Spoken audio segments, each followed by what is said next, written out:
بہت سے لوگ اس ورڈ کو پڑھتے ہیں لیلۃ القدر، جو کہ درست نہیں ہے۔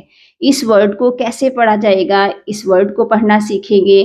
اس کے ہجے کرتے ہیں قاف دال زبر قد، را زیر ری، قادری، لیکن جب ہم یہاں پر سٹاپ کریں گے تو یہ زیر جو ہے یہ نہیں پڑھی جائے گی، را اکیلا ہمارے پاس رہ جائے گا، زیر کو ہم ڈراپ کریں گے تو را ساکن ہوگا۔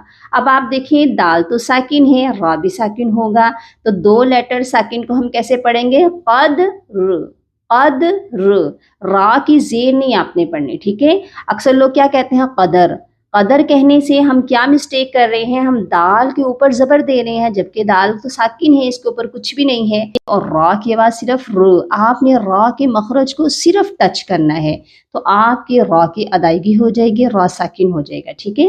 قدر، قدر، اس کو قدر نہیں کہنا۔ اس آیت کو میرے ساتھ دہرائیے کیسے پڑھی جائے گی؟ اِنَّا انزلناہ فی لیلۃ القدر، ٹھیک ہو گیا؟